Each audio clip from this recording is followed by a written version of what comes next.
Several months ago, I published a video detailing my journey in learning how not just to play shmups, also known as shooters, but to play them well. At the time, I considered myself a beginner with no relevant knowledge and understanding of how to play these types of games beyond moving wildly around the screen, hoping to dodge enough bullets to survive. Through tutorials online and dedicated practice, I was able to make achievements that I previously would have never imagined possible. During this time, I was able to complete without continues Air Zonk on the mild, aka easy difficulty for the TurboGrafx 16, a traditional shmup with a frantic pace and eclectic art style.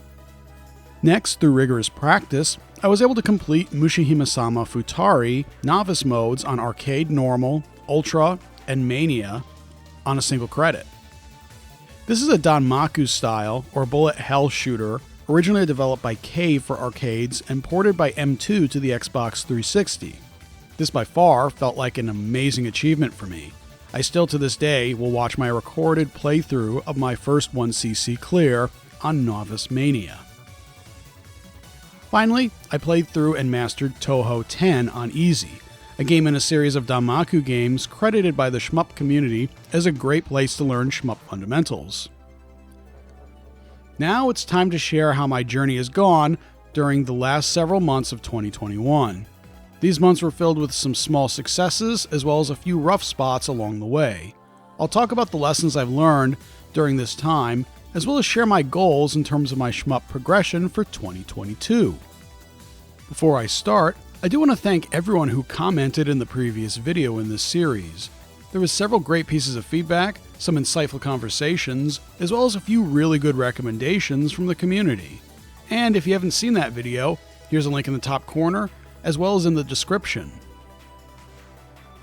So what exactly happened after finishing Futari in Touhou 10? Well, I decided to go on a little bit of a shmup tour, sampling several different games that are part of either my physical or digital collections. I played through a few traditional shmups on the Sega Genesis, and a few Cave arcade ports, and a popular indie title on the Nintendo Switch. Mind you, none of this was in any particular order. I'll start with talking about the two Genesis titles.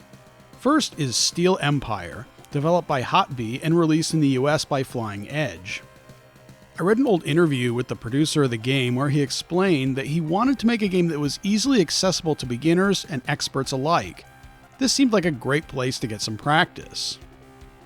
The game has 3 difficulty modes, and I played on Easy. Interestingly, among having fewer bullets on screen and more lives to work with, you get fewer continues on Easy, whereas Hard gives you fewer lives, but more continues. This seems to balance the difficulty, so the Easy wasn't too easy, and Hard wasn't overwhelmingly difficult. It only took a few playthroughs to beat the game using continues. From there, I worked on completing the game without having to use continues at all. This proved much tougher and took many hours of practice. What I liked about this game is that it's almost a hybrid of traditional shooters and modern bullet hell games. Boss fights are mostly about dodging static bullet patterns with some targeted bullets mixed in.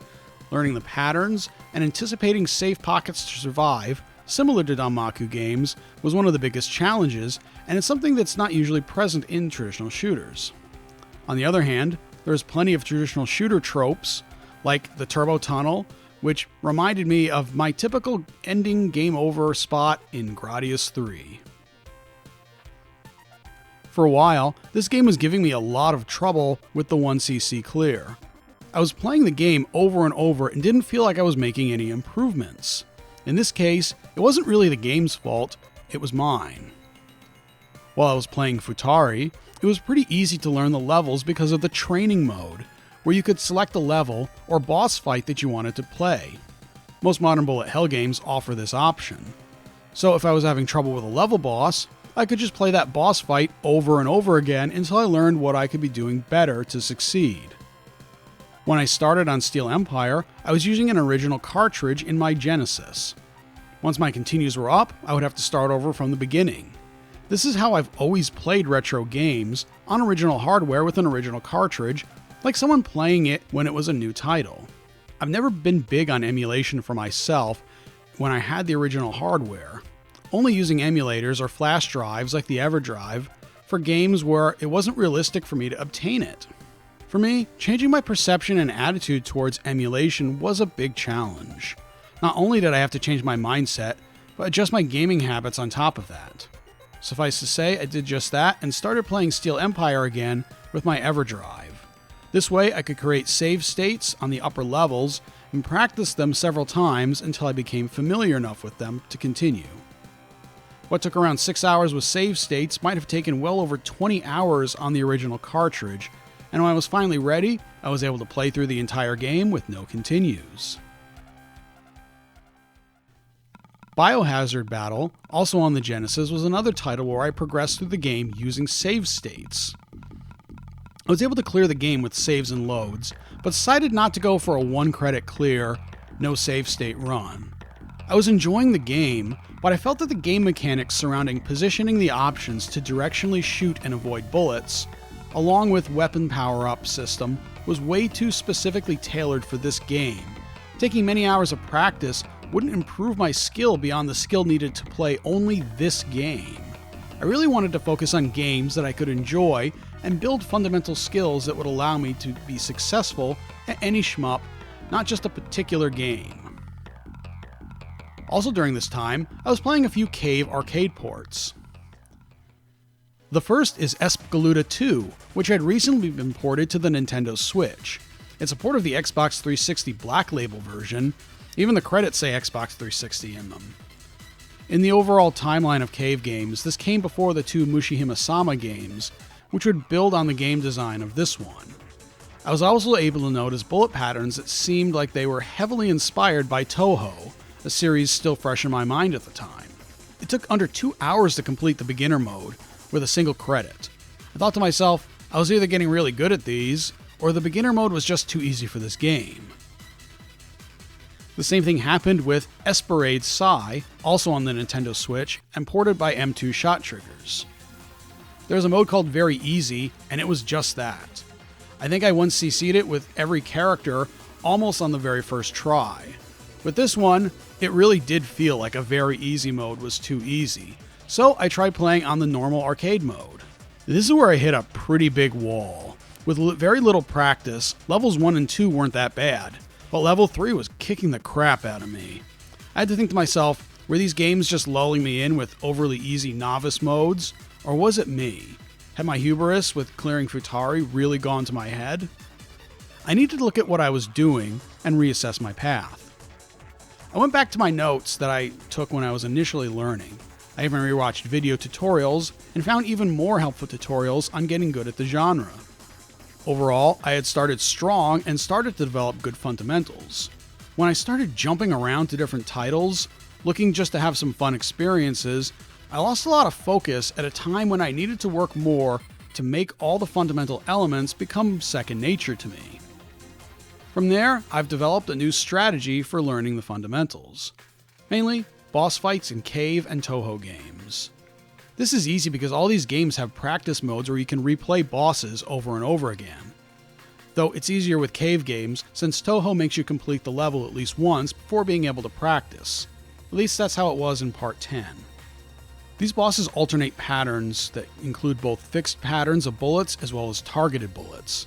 Playing these over and over again allows me to watch the patterns and identify not only pockets of safety, but to start understanding the nature of the patterns themselves so that I can see where new safety pockets will form. It's also given me a lot of opportunity to analyze my positioning, as it's crucial to diverting and disrupting targeted bullet patterns, and know where to move, as so not to be corralled in the corner, unable to escape overlapping bullet patterns. That brings me to the end of my journey for 2021. December and early January was incredibly busy at work due to circumstances out of my control, and piling on 30 hours of mandatory continuing education, I didn't have a whole lot of time to play games. Now that things are starting to get back to normal, I've been jumping back into some shmups and have come up with my goals for this year. I didn't have any goals after finishing Futari, and that set my progress back. I've decided to set a goal that, while obtainable, is still outside my skill level and will require dedication and determination to reach it. I've decided that my primary focus is a 1-credit clear of the normal mode of Mushihime-sama Futari without using bombs by the end of this year, 2022. To achieve that, I'll be more focused on that game, not switching between shooters left and right. But I have 2 other secondary games to fall back on to play if I'm feeling a little bit burnt out on Futari, need some variety, or just need a little bit more practice with pattern recognition and routing. The first game is Doronpachi Resurrection on Steam, also known by its Japanese title Doronpachi Daifukatsu. The other is a Toho game, and I'm still deciding between a few titles. I chose these because they are well-made Danmaku games, well-made ports, especially in the case of DFK, and allow me to practice levels and bosses that implement similar strategies that can help me identify weak points in my fundamentals. It's not an easy task, requiring numerous hours learning a single game, but I believe that focusing on these games will not only increase my skills at the games themselves, but shmups in general, since these games lack weapon and option gimmicks and make you focus on things like positioning, screen control, routing, and pattern disruption. I'm looking forward to the months ahead, and I'll make periodic video updates with more lessons learned and insights into the genre. Thank you all for watching. This has been an incredible journey so far, and I hope you'll enjoy following along as I provide a window into this experience. I'll see you in the next video.